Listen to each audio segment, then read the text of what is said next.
Bangolo Sebazagnan, un séminaire de formation qui éveille les consciences et réveille les ambitions rurales. 2 jours d'intense transmission de savoir, de réflexion collective et de réveil des talents cachés, c'est le pari réussi de la coopérative Anedoué et l'ONG OJAD Côte d'Ivoire à Sebazagnan. La paisible localité de Sebazagnan a été le temps de 2 journées riches et intenses, le cœur battant du développement personnel et communautaire dans le département de Bangolo. Les 11 et 12 avril 2025, les participants sont venus nombreux des 9 sous-préfectures du département de Bangolo pour prendre part à un séminaire de formation transformateur. Organisé par la coopérative Anedoué avec son conseil d'administration en collaboration avec l'ONG OJAD Côte d'Ivoire, ce séminaire a pour ambition de repositionner l'homme rural au centre du développement en misant sur ses compétences, sa vision et son engagement. Le formateur principal, M. Ndri Salomon, PDG d'entreprise et expert en développement personnel, a su captiver et inspirer. Avec un français accessible et une pédagogie centrée sur l'adulte, il a guidé les participants à travers 4 modules clés: compétences de vie, leadership de développement personnel et développement communautaire. Loin des discours théoriques, M. Ndri a plongé les participants dans des études de cas pratiques et des exercices interactifs provoquant des déclics, notamment chez les jeunes leaders et riziculteurs présents.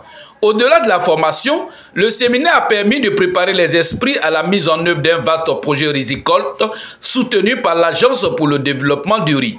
Présent à l'événement, M. Brou Gustave, représentant régional de l'ADERI pour Diokoye Bangolo, a salué la démarche proactive de la coopérative Anedoué. Sous le patronat du préfet de Bangolo, M. Boka Kwasi Vincent, représenté par le sous-préfet de Bangolo, l'événement a bénéficié du soutien logistique et sécuritaire de la brigade de gendarmerie, assurant le bon déroulement des travaux dans la quiétude.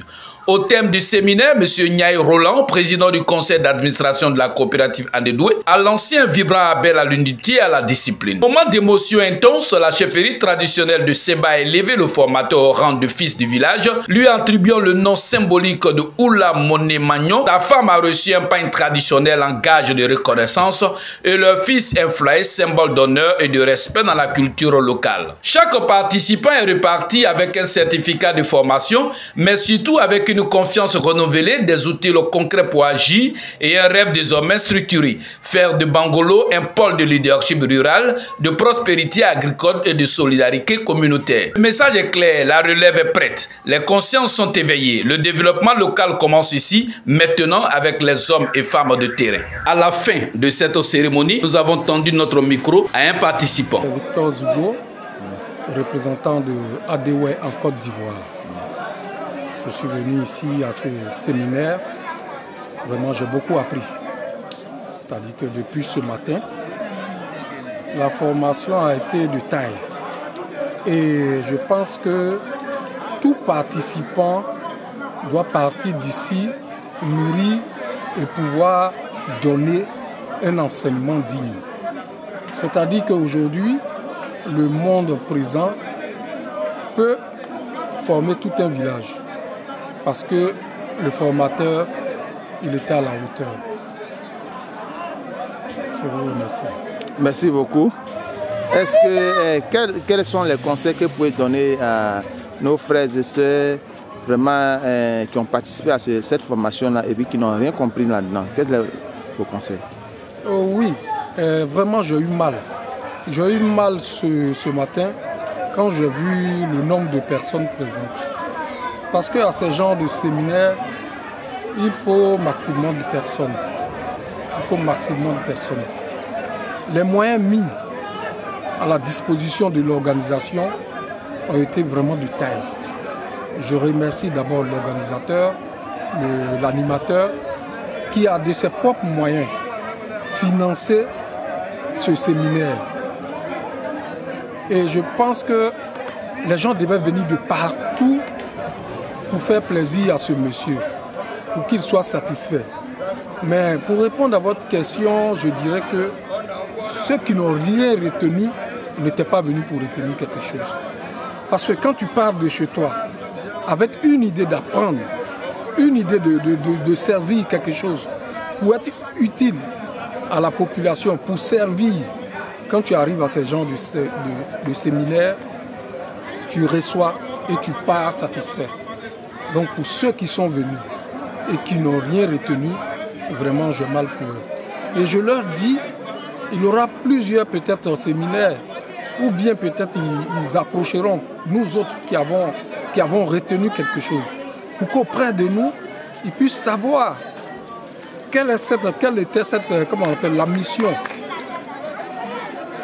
Donc vraiment, je prie que tout et chacun puisse se retirer dans son village, dans son lieu d'habitation, et pouvoir faire comprendre à ses voisins, à ses amis, à ses frères, que l'enseignement a un résultat. Merci. Si on veut réussir dans la vie, les jeunes, surtout, hier je l'ai dit, il faut avoir confiance en toi-même. Pour avoir confiance en toi-même, il faut te connaître. Il faut connaître tes forces, il faut connaître tes limites. Et ce que tu veux faire dans la vie, il faut choisir ce que tes forces te permettent de faire. Il ne faut pas choisir ce qui dépasse tes forces. C'est la base pour avoir confiance en toi-même. Deuxième élément, il faut s'accepter. Il faut t'aimer tel que Dieu t'a créé. C'est ça qu'on appelle s'accepter. Il faut t'aimer tel que Dieu t'a créé. Il faut te prendre comme ça. Vous voyez, il y a un gros problème que certaines de nos sœurs vivent. Elle est née noire, elle décide de devenir blanche. Vous avez déjà vu aussi, non? Parfois la tête, moitié est blanc, moitié est noire. Il faut s'accepter tel que Dieu t'a créé. Il y a tellement de jeunes femmes qui ont voulu aller faire opération pour avoir gros seins, grosses fesses. Il y en a qui meurent sur le lit d'opération. Il faut accepter tel que Dieu t'a créé. Il ne faut pas dire, moi comme je ne suis pas jolie, je ne vais pas avoir mari, je vais pas. Il y en a même là-bas, c'est quand on finit de les marier, qu'elles décident de changer, pour devenir autre chose. Le gars il t'a vu comme ça, et puis il t'a choisi. Il t'a vu noir, il t'a marié comme ça. Il va jusqu'à, il vient, tu es devenu rouge. C'est sérieux. Si vous voulez femme rouge, il allait prendre femme rouge. Les jeunes filles, acceptez-vous tel que Dieu vous a créé. C'est un des éléments pour avoir confiance en soi. Parce que si tu ne t'acceptes pas, si tu veux être comme l'autre, alors que tu ne peux pas être comme l'autre, alors que Dieu ne t'a pas créé comme l'autre, tu ne vas pas être quelqu'un qui doute de lui, qui n'a pas confiance en lui. Et tu ne peux pas réussir. Tu es né, tu n'as pas force. Tu dis que tu veux être boxeur. C'est pas pour chercher la mort. Parce que ton cousin est boxeur, son nom est monté dans le village, dans la ville, dans le pays. Toi aussi tu veux devenir boxeur. Ils vont te tuer. Dans l'entraînement, si tu n'as pas force, tu n'as pas force. Mais tu as force dans autre chose.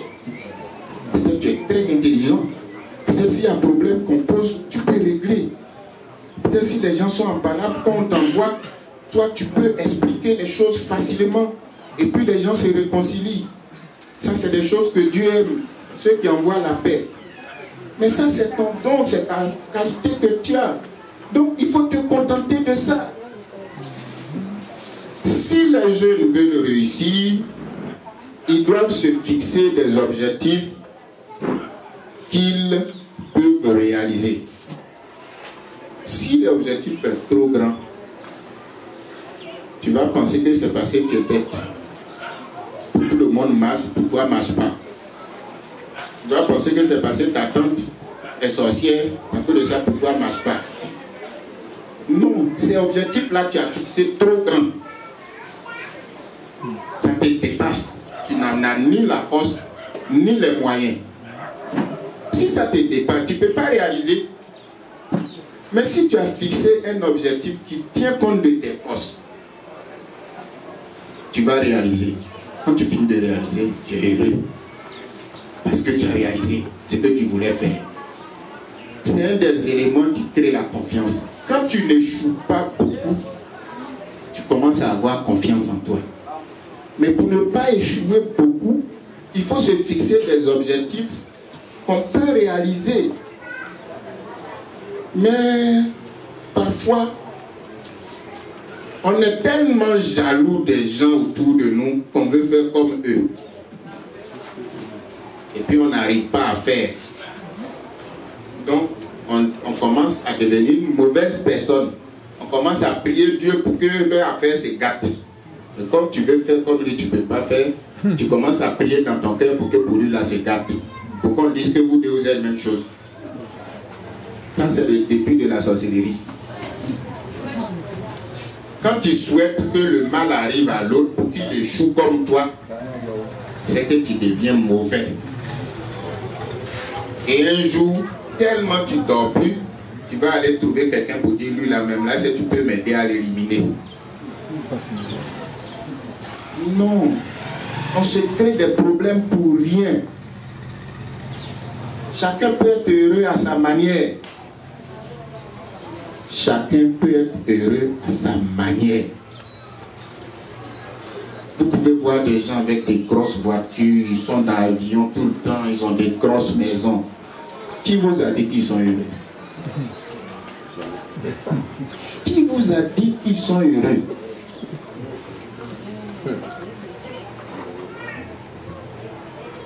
Il y a des chercheurs qui ont fait des recherches sur les conditions pour qu'un homme soit heureux. Bien sûr, il y a l'argent, ça arrête tous les problèmes aujourd'hui. Mais l'élément fondamental qui rend l'homme heureux, c'est quand les membres de sa famille s'entendent bien avec lui. Quand tu n'as pas parlé avec ta femme, il n'y a pas parlé avec tes enfants. Quand vous vous voyez, c'est pour rire seulement. Quand il n'y a pas parlé avec tes frères, c'est la première condition du bonheur. Ça déjà, c'est une richesse. Toutes les richesses ont prouvé que c'est quand tu vis en harmonie avec les gens autour de toi, c'est là que tu es heureux.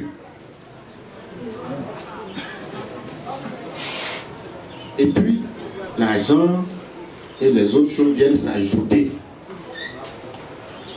Avant, nos parents, là, ils ne connaissaient pas voiture, ils ne connaissaient pas avion. Il y en a même, ils se promenaient, ils n'avaient pas habit, ils n'avaient pas chaussures. Mais ils étaient heureux, ils vivaient longtemps. Aujourd'hui, là, on peut vivre longtemps encore. C'est parce qu'on est malheureux, on n'est pas heureux. La tristesse nous crée des maladies en nous. L'envie de devenir comme les autres nous pousse à être malheureux, comme on ne peut pas être comme eux. Parfois on a tout, des enfants gentils qui nous respectent, une femme bien, qui se soucie de notre santé, de notre bien-être. Mais tellement on veut être comme notre ami, là, on ne voit pas tout ce bonheur là autour de nous. On est malheureux quand même.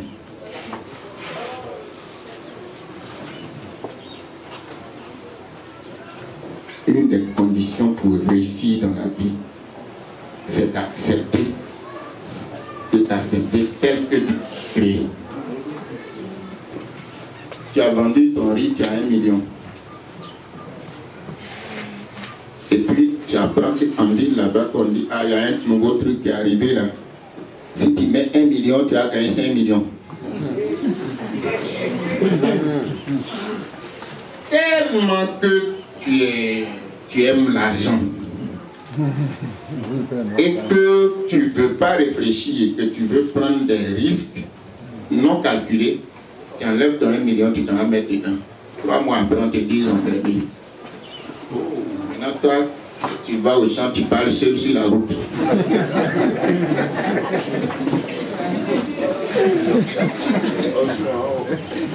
Oui. Il ne faut pas prendre des risques avec tout ce qu'on a. Si on te dit qu'il y a une opportunité, si tu as 1 million, il faut enlever dedans 200 000 francs. Ou bien même 100 000 pour aller essayer. Le résultat de ça, c'est ça qui va te permettre de savoir que c'est bon ou c'est pas bon. Il ne faut pas racler tout ton fonds pour aller mettre dans quelque chose que tu ne connais même pas. 5e condition pour réussir dans la vie. Hier, je l'ai évoqué, les jeunes, les femmes. Marchez avec des gens qui sont bons. Marchez avec des gens qui vous donnent bons conseils. Marchez avec des gens qui ne se moquent pas de vous. Ça, on le voit beaucoup de fois chez les jeunes femmes. Ton mari l'a même mis, moi, tellement je suis là, je n'ai pas mari, mais 10 doigts là sont mon mari.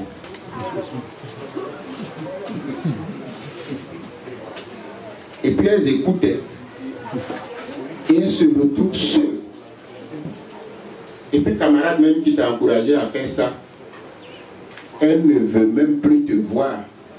Quand tu vas devenir malheureuse et que tu vas être en train de demander l'argent pour manger, tu ne la vois plus. Elle se moque de toi. Les gens qui vous diminuent, les gens qui se moquent de vous, les gens qui vous donnent mauvais conseils, les gens qui ne vous encouragent pas, ne marchez pas avec eux, les jeunes. Quelqu'un qui te demande de faire quelque chose, toi-même tu sais que dans la vie, là, dans la coutume guérie, c'est pas bonne chose. Et puis il te dit de faire là. Quelqu'un comme ça, là, il ne t'aime pas, il ne faut pas marcher avec lui si tu veux réussir.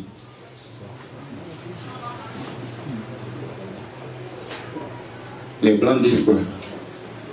Les mauvaises compagnies corrompent les bonnes mœurs. En français simple, ça veut dire si tu marches à un voleur, tu deviens voleur. Si tu marches à un menteur, tu deviens menteur. Si tu marches à un soulard, tu deviens soulard. Si tu marches avec quelqu'un qui fume drogue, tu deviens drogué. Fuyez tous ceux qui ne vous aident pas à prendre de la valeur, à gagner de la valeur. Fuyez-les. Ils vont vous mettre en retard, ils vont détruire votre vie.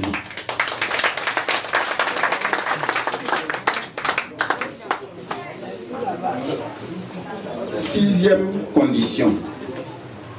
Il faut avoir pitié de toi-même. Il y a des gens qui n'ont même pas sentiment pour eux-mêmes. Tellement ils se jugent mal. Jusqu'à ils s'en vont se faire du mal. Tu as pitié des autres, mais il faut avoir pitié de toi-même. Tu es un homme, tu ne peux pas tout faire, tu ne peux pas réussir dans tout. Il faut avoir pitié de toi-même un peu. Si tu n'es pas comme les autres, ça ne fait rien. Si tu as fait que ça n'a pas marché, il faut changer ta façon de faire, peut-être ça va marcher. Si tu as changé que ça ne marche pas, comme je l'ai dit, tu veux pêcher poisson dans l'eau où il n'y a pas poisson. Tu ne vas pas attraper poisson, donc il faut changer d'activité.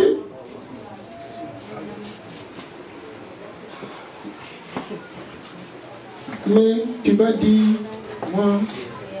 moi-même, il y a des gens qui disent ça, eux-mêmes on dirait ils sont maudits. Comment toi-même tu peux te dire que tu es maudit? C'est parce que tu fais des mauvais choix. Tu te files des objectifs qui te dépassent. C'est pourquoi ça ne marche pas. Il faut avoir pitié de toi-même. Les jeunes, si tu veux réussir, si vous voulez réussir, l'homme que vous rêvez de devenir là, l'homme que vous voulez devenir là, de temps en temps, imaginez-vous comme si vous êtes déjà la personne.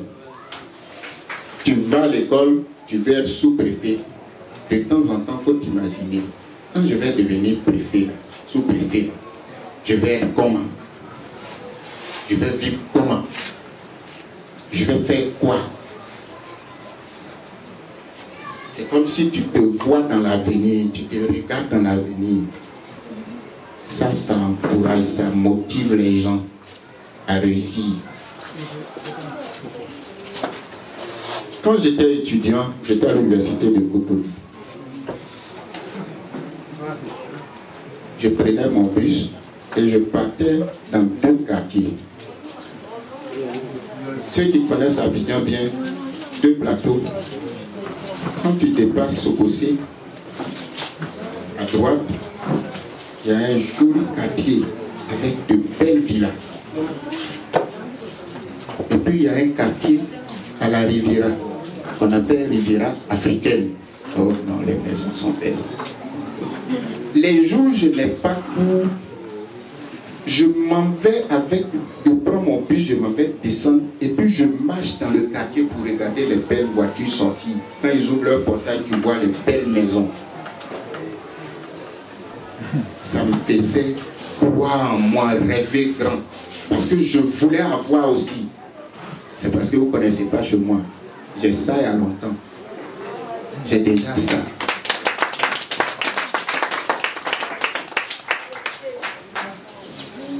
C'est comme ça. Il faut voir grand, il faut rêver grand et il faut travailler beaucoup. Il faut imiter, il faut chercher à imiter les bons exemples. C'est ça qui fait réussir la visualisation de ton avenir. Regarder dans l'avenir la personne que tu rêves d'être. Et ça aide les gens à devenir la personne qu'ils veulent devenir. Vous avez compris? Dites ça à vos enfants. On traduit ou bien c'est bon? C'est bon.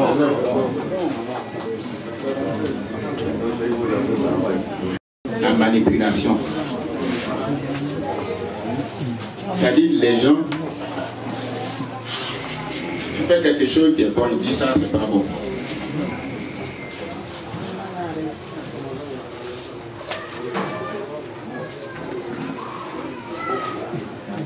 Si tu es correct, tu dis ça, c'est pas correct. Mais je vais prendre un exemple simple pour que vous compreniez mieux.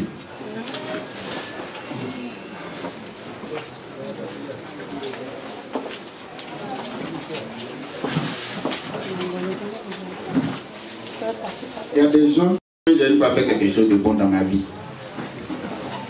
Mais je ne suis pas en train de parler des choses que tu as faites avant. Je dis ce que tu viens de faire là, c'est pas bon, il ne faut pas faire. Mais pour te rendre coupable, la personne te dit, est-ce que moi-même, il y a une seule fois, mais j'ai une fois fait quelque chose de bien devant toi. Prochainement, si elle est en train de faire quelque chose qui n'est pas bien, tu ne peux plus parler. Tu te dis, si je parle, elle va dire que moi je la juge mal, que je dis qu'elle n'a jamais rien fait de bon. C'est de la manipulation. On appelle ça manipulation, chantage émotionnel. Il y a des gens, eux, ils n'ont jamais rien fait de mal. C'est toujours les autres qui sont mauvais contre eux. Ils n'ont jamais rien fait de mal. Ils rendent les autres toujours coupables. C'est de la manipulation. Les menaces et les intimidations. Mon mari, il faut arrêter de boire, c'est pas bon. Tout ton argent va dans boisson avec les amis. Si tu dis ça encore, il te met dehors. C'est de la manipulation.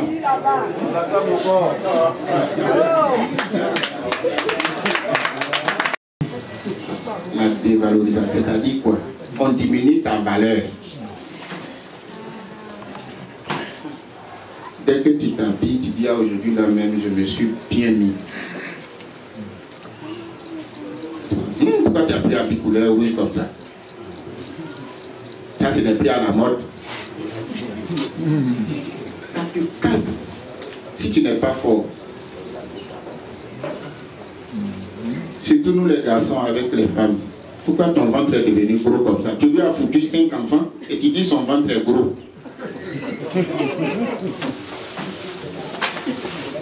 Et après, elle perd confiance en elle. Donc elle mange maintenant, elle ne calcule plus. Là, elle va grossir plus. Et toi, pour te mettre à l'air, pour justifier, tu es toujours dehors. Dans les relations humaines, il y a beaucoup de manipulation. Celui qui diminue ta valeur, il y a des critiques normales, hein? Mais quand ça devient moquerie, c'est pas bon.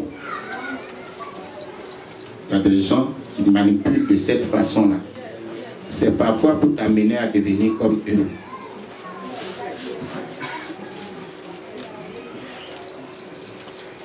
Autre manipulation, ça c'est pour les escrocs. Ça là, tout ce que tu fais dans la vie là, c'est bon. On trouve que toi, non, il n'y a pas quelqu'un qui est comme toi. Après Dieu, c'est toi.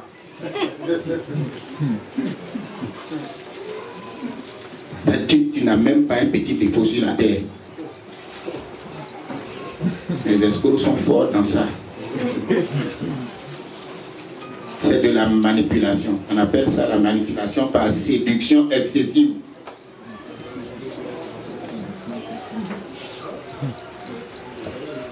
Autre technique de manipulation que les gens utilisent.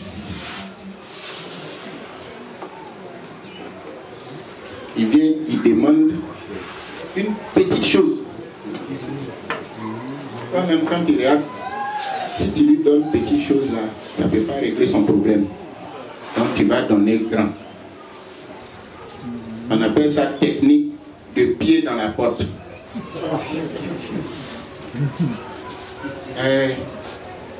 Non, monsieur, bon, j'ai effectué tout ce voyage là pour venir demander 5 000 francs. Rien. Sinon, mon vrai problème, ça vaut 100 000 francs. Mais comme je sais que les temps sont durs, si tu peux me trouver 5 000 ou 10 000, je vais voir quelqu'un d'autre. Il a demandé petit. Mais toi-même, tu sais que petit là, ça ne peut pas régler son problème. Donc tu vas donner gros là. C'est une technique de manipulation. L'autre technique, c'est demander quelque chose de grand pour ensuite demander quelque chose de petit. Ah, demain, voilà, non. Vraiment, je suis coincé. Non, pardon. Si tu as un mouton, il faut me donner. Et aller régler mon problème. Je n'ai pas de mouton. Le seul mouton qui est là, c'est le seul garçon parmi les femelles là. Et le coq là. Bon, si je gagne un coq, je vais aller négocier. C'est le coq qui venait demander. Mais il commence par le plus gros que tu ne peux pas lui donner. Quand il va dire le plus petit, là tu dis non, ça comme il veut petit maintenant, ça, il n'y a pas de problème, j'ai besoin de ça, mais tiens. Ce sont des techniques que les gens utilisent pour manipuler les gens, pour avoir ce qu'ils veulent. Je les ressors parce que vous allez gagner de l'argent dans votre culture de riz. Et il y a des gens, ils ne veulent pas transpirer, mais ils veulent vivre bien. Donc il va vous étudier. Il va devenir ton ami. Il va te faire ce que les jeunes appellent la talakou. Alors mon gars, le plus dur des dieux, le dieu de Séba. Si avec toi, il faut me donner un vin. Je paie. Je paie. Il n'y a pas quelqu'un derrière toi. Comme toi. Tu le lasses. Ouais. Quand ton argent finit, tu le vois. C'est de la manipulation. Je vous donne ces éléments-là pour que vous vous prépariez à les recevoir. Ah ouais. Ah, vérité. Mon gars, on dit quoi? C'est comment? Donne un bien là. Donnez des biens là. Bonjour. Bonjour.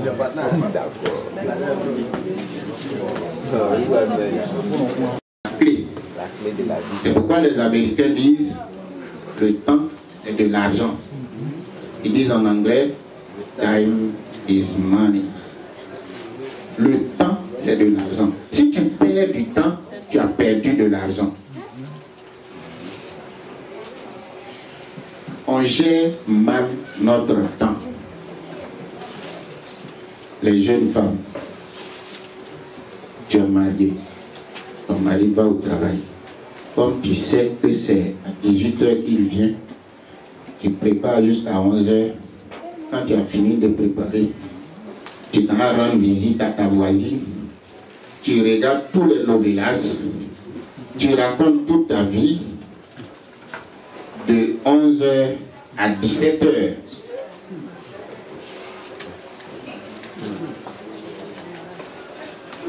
C'est toi qui connais l'histoire de tous les gens du quartier. C'est toi qui sais qui n'a pas bon maquillage, qui ne s'habille pas bien. Mais le temps que tu perds là, c'est de l'argent que tu perds, c'est ton avenir que tu gaspilles. Il y a des gens, à force de regarder télévision, novelas, toujours la même histoire. Patronne méchante, servante gentille. Patron va laisser sa femme pour marier servante parce que sa femme est méchante et la servante est gentille. Ça va faire au moins 30 ans, vous regardez les mêmes choses, mais vous continuez. Elle met le repas au feu, ça brûle.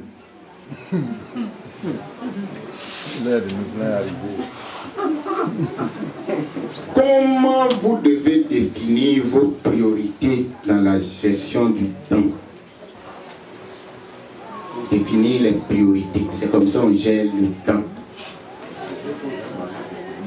Il y a un président américain qui s'appelle Eisenhower. Il a une technique pour gérer son temps. Il a été président et c'est comme ça qu'il gérait son temps. Je vais vous montrer ça maintenant. Il classe tout ce qu'il a à faire en 4 catégories. Tout ce qu'il doit faire, il classe en 4 catégories. Première catégorie, important et urgent. Tout ce qui est important et urgent, ça ne peut pas attendre, il faut qu'il fasse, c'est important. Je vais donner des exemples, vous allez mieux comprendre. Deuxième catégorie, c'est important, mais ce n'est pas urgent. Premier là, c'est important et urgent. Deuxième catégorie, c'est important, mais ce n'est pas urgent. Troisième catégorie, ce n'est pas important, mais c'est urgent. Ce n'est pas important. Pourquoi? Mais c'est urgent. Dernière catégorie, la quatrième, ce n'est pas important, ce n'est pas urgent. Allons avec des exemples concrets. Tu te lèves le matin, tu ne te sens pas bien. Vraiment, tu chauffes. Je vais me laver, je vais partir à l'hôpital. Et puis on t'appelle. On dit, ton oncle, qui est resté votre chef de famille, là, il vient d'arriver chez ta soeur. Il est venu pour discuter un peu avec ses enfants. Il dit, il veut te voir. C'est important. Mais par rapport à ta santé, c'est quoi qui est plus urgent? Donc ta santé, tu mets dans important et urgent. Et puis aller saluer ton oncle, tu mets dans important, mais non urgent, par rapport à ta santé.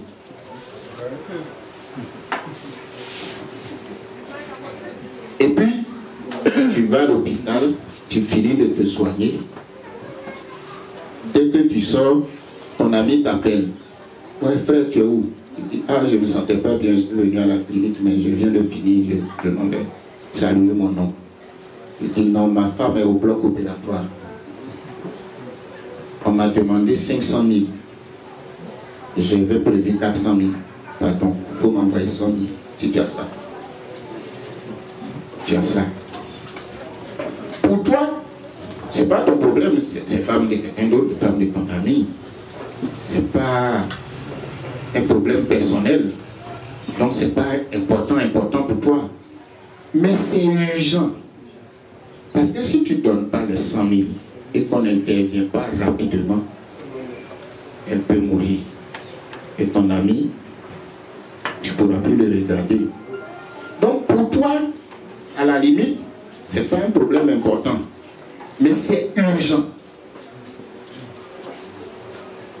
Et puis, tu dois prendre une décision entre important et non urgent, et non important et urgent. C'est urgent là qui prime. Donc, tu vas dire, bon, tu appelles ta soeur pour dire, je vais arriver pour saluer, non, mais il y a tel ami, sa femme, au bloc opératoire. Je vais le voir rapidement, et puis je viens. Et puis, tu vas voir ton ami, tu le dépannes, et au moment où tu vas sortir, un ami t'appelle, il dit, oh, tu es où? Ah non, je m'en ai salué mon oncle. Tu dis, il faut venir. Actuellement, on est au maquis là. On a pris pangolin avec ta boutique. Il y a les vins, c'est versé. Lui là, il est là, lui là, il est là. Tout le monde est là. Il faut le trouver ici tout de suite. Important et urgent. Tu as réglé ta santé. Non important, mais urgent. Tu as réglé. Il reste important et non urgent. Et puis non important, non urgent. Tu vas choisir quoi? Important, mais non urgent. Donc tu as le choix entre ce qui est important, mais ce n'est pas urgent, et ce qui n'est pas important, et puis ce n'est pas urgent. Donc tu vas dire à ton ami, c'est bon, vraiment bon appétit, je ne peux pas venir cette fois-ci parce que ça fait quelques heures que mon oncle m'attend. Donc je m'en vais le saluer. Peut-être si je finis tôt, là je vais passer pour voir si vous êtes encore là. C'est comme ça on place le temps. Premier, c'est pas, c'est-à-dire aller manger avec les amis là. C'est non important, c'est-à-dire c'est pas important et puis c'est pas urgent. Donc on classe le temps en 4 catégories. Important et urgent. Important, mais non urgent. Non important, mais urgent. Non important et non urgent. Regardez nos vélas. Ça devait être non important et non urgent. Mais il y a des femmes même qui se sont fait divorcer à cause de ça. C'est devenu important et urgent. Parce que hier, quand Ronaldo est arrivé, parce que la suite là, ce soir là, ça va tuer. Ça va t'apporter quoi dans ta vie? Ça va t'apporter quoi dans ta vie de t'occuper de la vie des autres et de ce qui ne va même pas changer ni l'argent qui est dans ton porte-monnaie, ni la qualité de ta vie. Rien. On passe tellement de temps à nous occuper des choses qui ne sont pas importantes qu'on oublie celles qui sont importantes. Et après, on va être aigri, on va voir les gens qui ont réussi. Lui, même son argent n'est pas clair. Nous, on était tous au quartier ici. Son argent est clair. Toi, tu t'occupais des choses qui ne sont pas importantes et qui ne sont pas urgentes. Lui, il s'est fixé des priorités et il a mis tout son temps à faire les choses importantes et urgentes. Résultat, tu es à ta même place. Et tout ce que tu as gagné, c'est d'être aigri et jaloux. Résultat, lui, il a avancé. Et maintenant, même quand il appelle, il ne décroche pas parce qu'il est occupé. Une des grosses grosses erreurs de notre jeunesse, c'est de gaspiller le temps et de ne pas l'utiliser à faire des bonnes choses pour leur vie.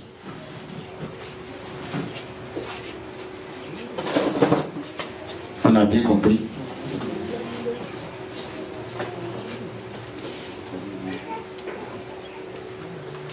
Il y a d'autres techniques, mais je vais sauter. Ce que j'ai donné là, ça suffit.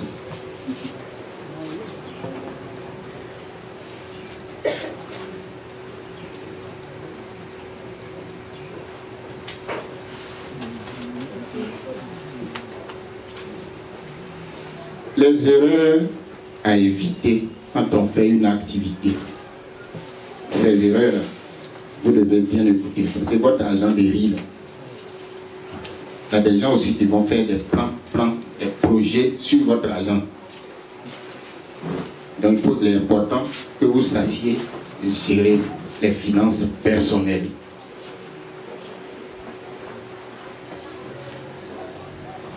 Quand vous recevrez l'argent de votre riz, faites un budget. C'est-à-dire qu'il faut dire ça là. Je prends pour payer la vie de fête de mes enfants. Ça là. Je vais donner à ma femme. Il y a longtemps on est ensemble. Je lui ai rien donné. Cette fois-ci on a eu un peu d'argent. Je vais mettre ça pour lui donner. Ça là. Moi-même j'ai trop travaillé. Il faut que je me paye au moins une petite radio souvenir. Ça là, je vais garder au cas où il y a un problème imprévu, je vais gérer. Ce qui reste, je vais garder ça. Je vais aller mettre dans microfinance pour créer un petit compte. Et si l'argent dort avec moi ici, là, l'argent appelle problème. C'est ce qu'on appelle faire un budget. Quand on a fait un budget, on ne fait pas ce qu'on appelle les dépenses impulsives. Beaucoup de jeunes, beaucoup d'ouvriers, pas forcément des jeunes, mais les gens avec qui nous travaillons sur nos chantiers, il a travaillé pour toi. Tu l'as payé 600 000, 800 000. Il met tout l'argent dans sa poche. Et puis il va dans Maki. Il s'en va payer le repas 5 000 francs. Il sort tout le papier.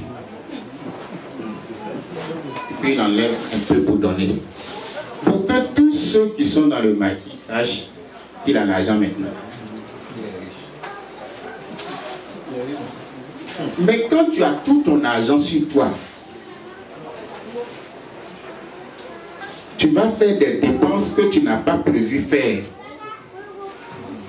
Parce qu'au moment où tu vas vouloir sortir, un ami rendez-vous vous croiser. Ah, tu es là, mais il y a longtemps je ne t'ai pas vu, il faut m'acheter un vin là. Dans l'affaire de un vin, tu vas payer un casier. Or, si tu étais sorti seulement avec 10 000 francs, quand tu as bouffé 5 000, il reste 5 000. Il y a ton transport dedans. Donc tu vas réfléchir avant de dépenser.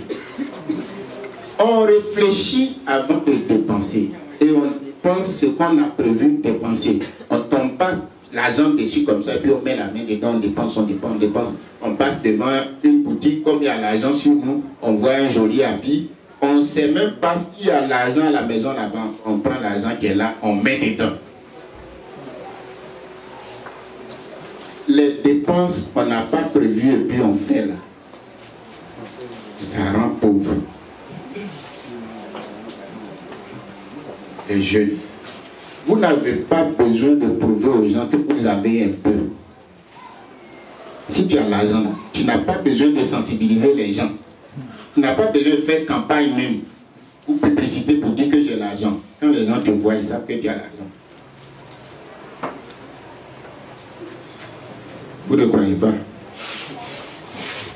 On n'a pas besoin de faire publicité de son argent pour dire j'ai l'argent. L'argent parle seul dans ce que tu fais dans la vie. Tu es dans le village, tu ne parles pas, tu ne montres pas que tu as l'argent. On voit que tu as fait brique, tu as construit une belle petite villa, tu as meublé. Est-ce que tu as besoin de dire aux gens que tu avais l'argent? Quand ils voient ce que tu as fait, ils savent que tu avais l'argent. Je dis aux jeunes, et je le répète, tous ceux qui montrent l'argent à la télévision, qui partagent, ils n'ont pas l'argent, ils n'ont rien. Vrai argent là, ce n'est pas dans la poche, ni dans le sac. Ça ne peut même pas rentrer dedans. Quand on a l'argent, on a peur de l'argent. On évite d'entrer en contact même avec lui. C'est pourquoi ils ont créé les cartes bancaires. Les cartes qu'on prend pour retirer l'argent à la banque ou bien pour payer les choses. Quand on a l'argent, on ne fait pas publicité de son argent. Tous ceux qui vous font croire que c'est cette façon dont on montre qu'on a l'argent, ils n'ont rien. Ils sont en train de gâter vos enfants. Ils sont en train de vous gâter les jeunes. Ils n'ont rien. Dites-leur que je dis ils n'ont rien. Ils ne connaissent pas l'argent. Il y en a ils sont en train de faire spectacle dans bar, dans boîte de nuit. Ils donnent, ils donnent, ils donnent, ils donnent, ils donnent. Est-ce que vous savez qu'ils s'entendent avec les artistes? Après, l'artiste en a lui redonner. Vous savez ça? Ils font ça. Ils font travaillement. Et puis après, l'artiste en a lui donner. Et puis lui, il enlève un peu, il donne à l'artiste. Lui, c'est à cause des yeux des gens, il a fait. Ils n'ont rien. Les jeunes, si vous les suivez, vous allez vous détruire pour rien. Ils n'ont rien. Vous avez une fois vu les vrais riches d'Afrique faire ça? Une fois, ils ont fait une interview à un monsieur, un Nigérian, on appelle Dangote. Vous le connaissez? C'est l'homme le plus riche d'Afrique, je crois. Dangote. Ils lui ont demandé, est-ce que où tu es là, tu as l'argent sur toi? Il dit, je n'ai même pas $50 sur moi. $50, ça fait 30 000. L'homme le plus riche d'Afrique, il se promène, il n'y a même pas 30 000 dans sa poche. Toi, tu es allé te prier, tu as eu 1 million, tu penses c'est l'argent. Tu t'as montré aux gens. L'argent a des totems. Donc ceux qui ont l'argent, ils respectent l'argent. J'insiste sur ce point-là quand je forme pour dire aux jeunes, le mauvais exemple qu'on vous montre à la télé, c'est pour vous détruire. Ils n'ont rien. Ils ne connaissent pas l'argent.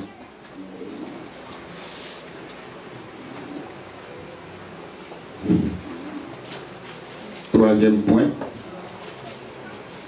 si tu travailles dans la vie même, tu as des petites activités, il ne faut pas avoir beaucoup de crédit. Crédit, c'est facile à prendre, mais c'est difficile à rembourser. Il ne faut pas avoir beaucoup de crédit. Et parfois, il ne faut pas donner trop de crédit toi-même aussi.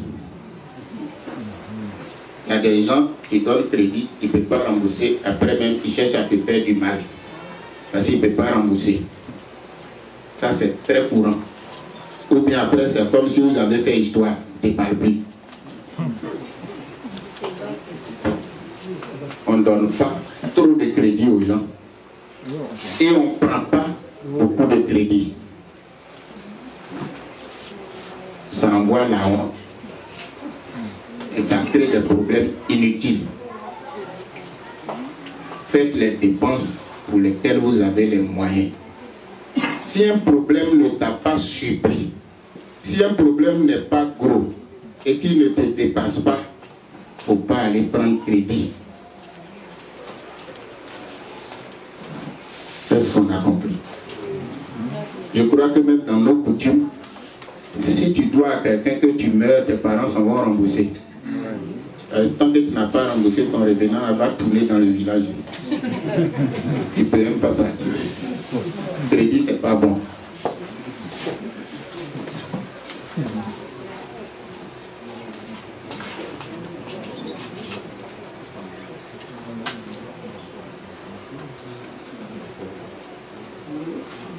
Donc, voici pour le développement personnel, comment réussir. Nous allons aborder maintenant le dernier point.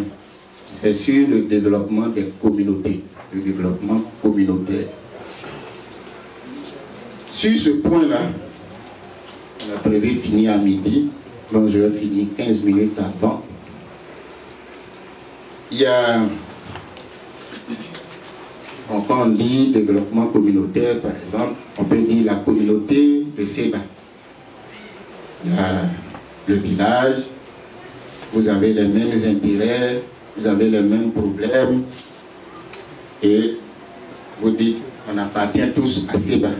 C'est ça une communauté.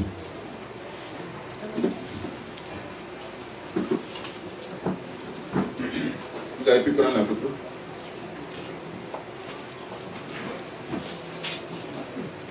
Je vais aller au point que je trouve essentiel.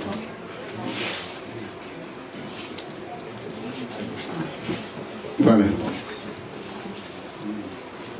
Je vais, dans cette partie, je vais travailler sur un seul élément. Je vais vous présenter un seul élément. C'est la famille.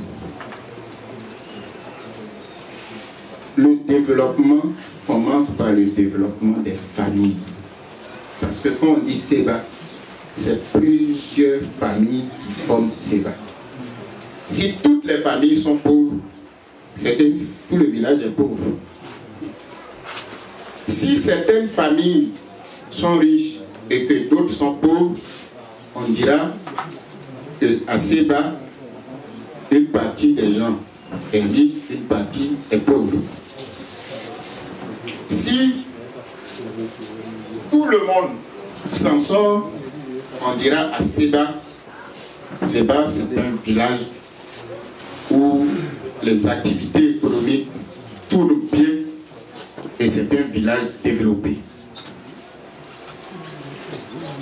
Aujourd'hui, à cause de la modernité, c'est-à-dire à cause du nouveau monde, de la nouvelle façon de vivre, les familles d'avant, ce n'est plus la famille d'aujourd'hui.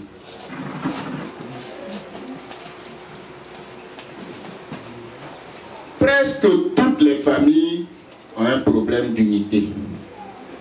Les gens ne sont pas unis, ils ne s'entendent pas. Ils sont jaloux les uns contre les autres. Ils se détestent. Ils ne s'aiment pas.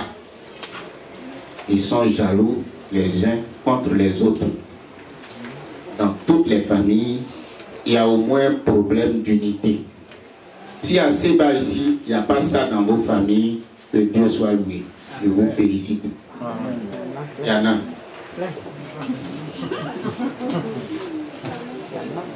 Dans les familles, il y a problème de solidarité. Personne n'aide personne. Chacun pour soi, Dieu pour nous tous. Il n'y a plus de solidarité. Or, nous, en tant qu'Africains, c'est la solidarité qui est un des traits, une des qualités, une des valeurs, c'est-à-dire les choses qu'on fait qui sont bien là. C'est vrai, on fait beaucoup de choses qui ne sont pas bien, mais une des choses qu'on fait qui est bien, c'est que si quelqu'un a un problème, on le soutient. Il peut compter sur la famille. Chez nous, en Afrique, la famille est solidaire. Mais ça, c'est avant. Et c'est un gros problème. Vous voyez les blancs. Il a un enfant qui est riche. Il a même deux qui sont riches. S'il ne gagne plus l'argent, parfois il peut se retrouver en train de dormir sous un pont. Parce que quand il arrive chez son enfant, il dit, bah, ben, tu vas faire combien de jours? Il le met dehors. Des gens qui ont des enfants, qui travaillent, mais ils dorment dehors, sous les ponts. Le problème que nous allons avoir ici, ce ne sera pas peut-être de dormir dehors. Mais c'est quand on sera vieux et qu'on ne peut plus s'occuper nous-mêmes de nous. C'est quel enfant tu vas avoir pour s'occuper de toi? quand il est jeune, il ne t'aide pas à faire le travail. Il ne connaît même pas la route de ton champ. Tu l'envoies, il ne va pas. S'il s'est débrouillé, il a travaillé, il a gagné un peu d'argent, 5 francs, tu ne vois pas. C'est quand tu vas devenir vieux, où tu es couché, tu ne peux pas faire quelque chose, on doit te soulever, te laver, c'est ça, il va s'occuper de toi. Chez nous, il y a un proverbe qui dit, celui, si tu es mort, il va t'enterrer là. Si tu t'assois sur sa peau de mouton, il ne te chasse pas. Il dit qu'il a peau de mouton, il t'assoit de ta tête. S'il te promet que le jour où tu es mort, il va t'enterrer, il ne faut pas croire. Donc celui au moment où tu as besoin d'aide, où il a lui-même la force, où tu ne dépends même pas de lui, il ne te voit même pas, il ne te calcule pas. Quand tu vas devenir vieux, là, c'est là, il va enlever tes culottes qui ne sont pas propres, tout ça pour laver. C'est pour ça que nous faisons toutes ces formations-là. Pour amener nos jeunes à retrouver certaines valeurs, certaines qualités humaines. Sinon, demain, on va être comme les blancs. Si tu as problème dans la famille, tu t'en vas voir quelqu'un, il te demande, tu vas me rembourser quand. Mais les gens auront raison de faire ça. Parce que dans nos familles aussi, nous sommes assis ici, là. Si ton frère est en train de faire le travail, ton enfant veut aller l'aider, tu vas lui dire, il va te donner quoi? Tu vas l'aider, là, il va te donner quoi? Ce que tu ne l'as pas aidé à faire, il ne faut pas l'aider à manger. Tu ne l'as pas aidé à chercher son argent. Hein. Mais quand tu as un problème, tu veux qu'il te donne gratuitement. Tu ne veux pas que tes enfants l'aident à travailler. Mais quand tu as un problème, ou quand ils ont un problème, tu t'en vas le voir pour qu'ils te donnent l'argent pour régler leurs problèmes. Si on ne change pas, et qu'on ne ramène pas l'unité, l'amour et la solidarité dans nos familles, à un moment donné, si ton frère est couché sur un lit d'hôpital et qu'on a besoin d'argent, tu vas lui demander, il faut signer l'aide d'engagement là d'abord avant que je dorme. Tu dis que si tu es guéri, tu vas me rembourser. Si tu es mort aussi, tes enfants vont rembourser. Quand on va arriver là, on cesse d'être des Africains. On cesse d'être des hommes même.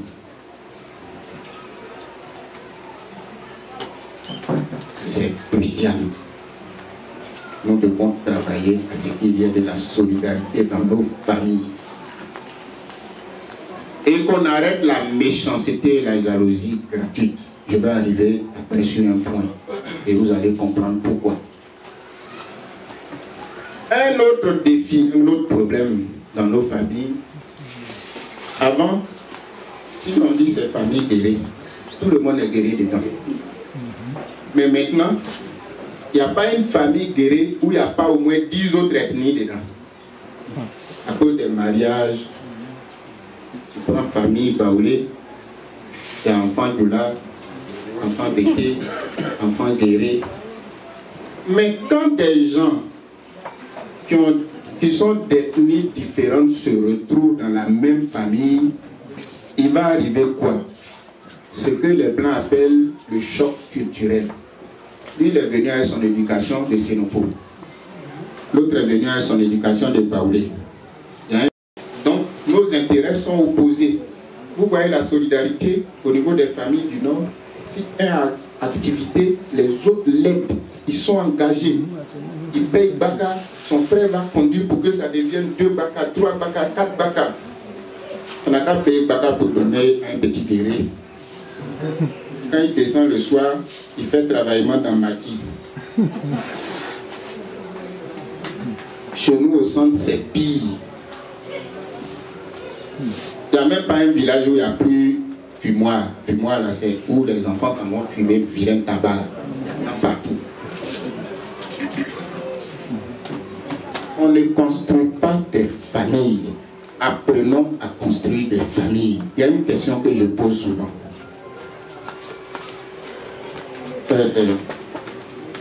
Qui connaît son arrière-grand-père, arrière-grand-père, arrière-grand-père, 5e? Qui connaît? Ici, là. Qui connaît son nom? Arrière-grand-père, arrière-grand-père jusqu'à 5e génération. Qui connaît? Même 4e génération. Qui connaît? 3e et 2e. Car lui qui a mis ton papa au monde. Là, vous connaissez, non? 3e. C'est là seulement il s'arrête. Généralement, ceux qui sont forts, c'est 3e. Mais les autres, ils sont passés où? C'est parce qu'on n'a pas d'histoire de famille. Au fur et à mesure qu'on vit là, nos traces s'effacent. Comment on va faire pour créer famille? Si nos traces s'effacent, tu nais, tu fais ton enfant, lui aussi fait pour lui, lui fait, après les yeux ne se connaissent plus. Juste où vous êtes assis là. Vos arrière-petits-enfants, dans 100 ans, ne connaîtront pas votre nom. C'est une erreur que nous commettons et c'est pour ça que nos familles sont divisées. On n'a pas d'histoire de famille, on n'écrit pas une histoire commune, on ne fait pas de développement pour le grand une famille, on ne cherche pas à rendre grand un nom de famille. Je vous ai dit, le nom est le plus grand héritage qu'on laisse à nos enfants. Quand on ne crée pas de famille, on n'a pas de nom de famille, on va construire quoi de grand? C'est notre plus gros problème. Corrigeons ça, il n'est pas tard.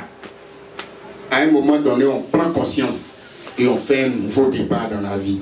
On fait un nouveau départ pour nos communautés. C'est ce nouveau départ-là qui me motive aujourd'hui. Prenons conscience et prenons de nouveaux départs. Ça va changer l'avenir pour nous.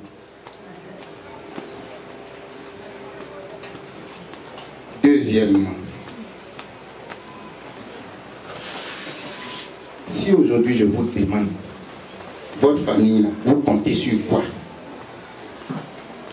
Vous allez penser à quoi?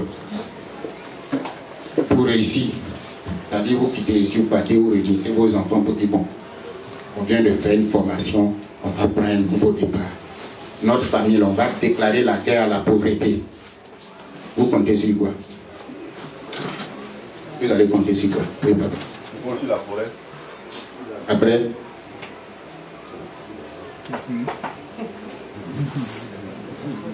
C'est fini. Bon, forêt là. Après, un autre cousin aussi compte dessus. Vous deux, vous allez vous frapper là-bas. Il va te passer, toi aussi tu vas le passer. Si tu n'es pas fort, tu vas mourir. Tu comptes sur quoi encore? Actuellement, vous êtes venu nous former oui. sur le problème du bas-fond. Oui.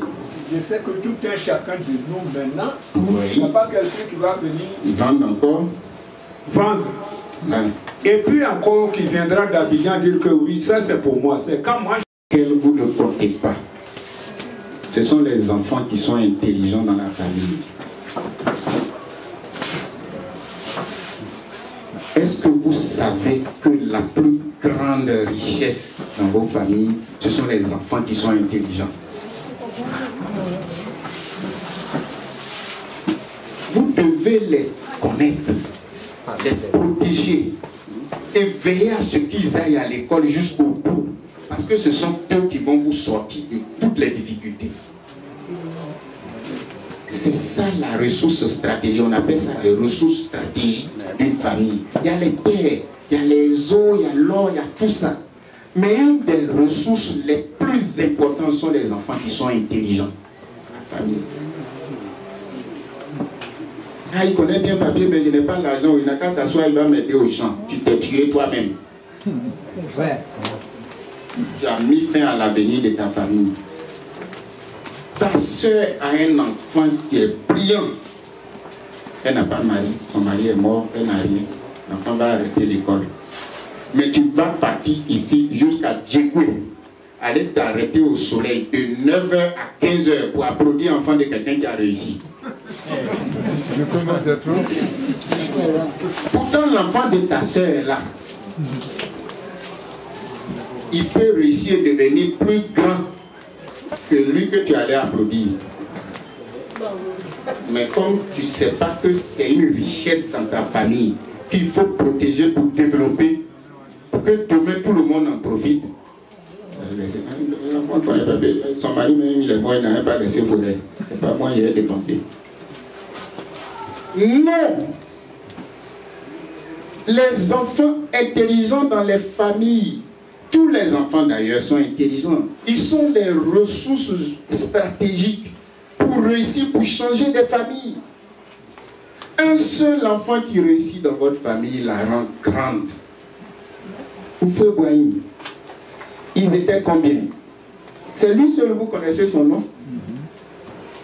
Est-ce qu'il n'a pas rendu sa famille grande? Pétier, est-ce qu'il n'a pas rendu sa famille grande? Aujourd'hui, vous entendez le nom des présidents américains, des présidents français, de ceci, de cela, des grands hommes d'affaires. Parce qu'ils ont réussi, ils ont rendu leur famille grande et puissante. Mais aider les enfants à réussir dans la famille. Ne priez pas pour que l'enfant de votre frère ou de votre soeur aille échouer à l'examen. Priez pour qu'il réussisse. À la rentrée, si tu as ta petite contribution, 5 000, 10 000, tu peux donner à ton frère ou à ta soeur pour dire l'enfant là, il connaît papier. Demain, s'il devient quelqu'un, même si on ne vit plus, il va aider la famille. C'est comme ça qu'il faut réfléchir. C'est la nouvelle façon de réfléchir que je veux que vous adoptiez qui est là. Et c'est parce qu'on ne réfléchit pas comme ça qu'on n'a pas cherché à créer une famille, un nom de famille, à construire une famille. Et quand on vit dans le temps, on disparaît, on disparaît, on disparaît.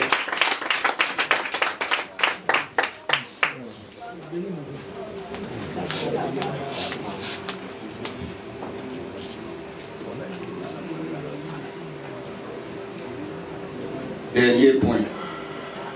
C'est quand on a des enfants de groupes ethniques différents pour former une même famille. Il faut qu'on arrête ce qu'on appelle les jugements. Oh, lui là, c'est un guéri. Ça c'est un Robert, on les connaît. C'est pas leur enfant, petit Doula là. Non. Vous formez une même famille maintenant. Donc il faut voir les différences là comme une richesse nouvelle dans la famille.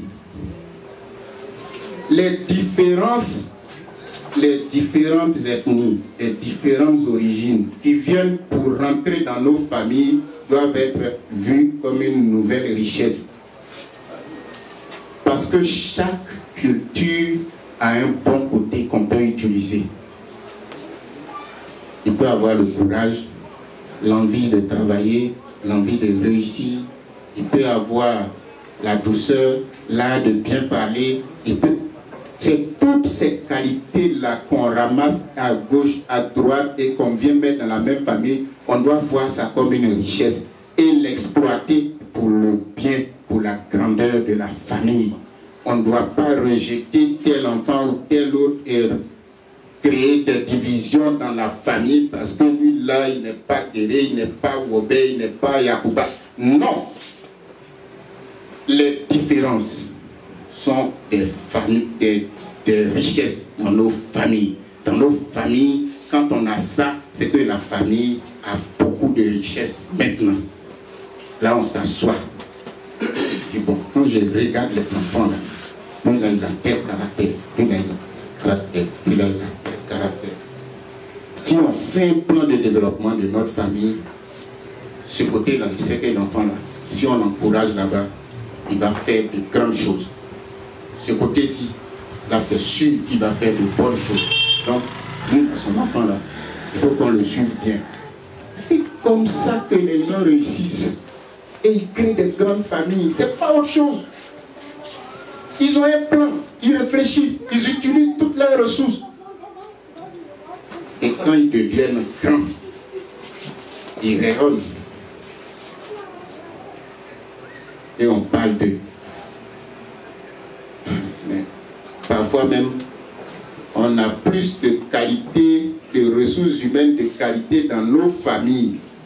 Mais on ne sait pas les mettre en valeur, on ne sait pas les aider, on ne sait pas les exploiter. Et on laisse tout le monde finir dans la pauvreté. Alors, j'ai organisé cette formation pour que vous réfléchissiez autrement maintenant. Pour que vous compreniez que personne n'est en retard. Pour que vous compreniez que tout le monde va contribuer au déclenchement, à un nouveau départ, à un nouveau démarrage dans vos familles. Et que vos enfants vont devenir une fierté pour vous. Ils vont devenir une fierté pour Seba et une fierté pour toute la Côte d'Ivoire. Merci d'être venus.